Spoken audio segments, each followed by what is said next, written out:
अक्षय तृतीया एही दिनटी वैशाख शुक्ल तृतीया तिथि रे पालन करा जायଥାଏ।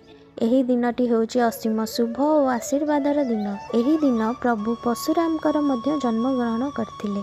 पुराण कहे महाभारत समय रे जेतबले पांडव माने वनवास रे थिले, द्रौपदी भोकरे कष्ट पाउथिले, सेतबले भगवान श्रीकृष्ण देइथिले अक्षय पात्र। एमिति एक पात्र जहा केबे भी खाली हुए नाही। सेही दिन ठारू एही दिनर आरंभ होइतिला, जाहाको आमे अक्षय तृतीया बोली जानुछे। ओडिशा पाई यह केवल पर्व नुहे, यह हेउची आरंभर दिन।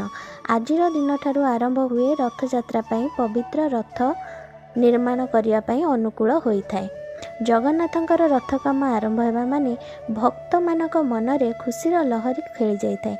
सेहीपरि गाँव रे चाषी माने धान बुणिबा, जहाको आमे अखिमुठी अनुकूल बोली कही थाउ, बिलकु पूजा करी चाष कामर आरंभ करथांती।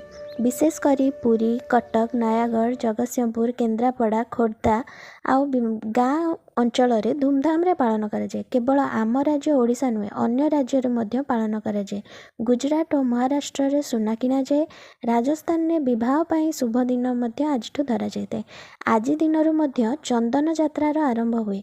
पुरी जगन्नाथ मंदिर समेत राज्यर अन्यान्य कृष्ण मंदिर रे 21 दिन पाई चंदन यात्रार आरंभ होइथाय।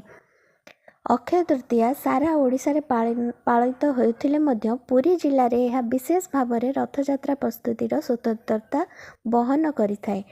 लोके एही दिन सुना किनती, नुआ काम आरंभ करती, पूजा करती, कारण एही दिन सबुठारे गोटिए विश्वास रही, आज जहाँ आरंभ से केबे भी कमी रहे नहीं। शुभ अक्षय तृतीया।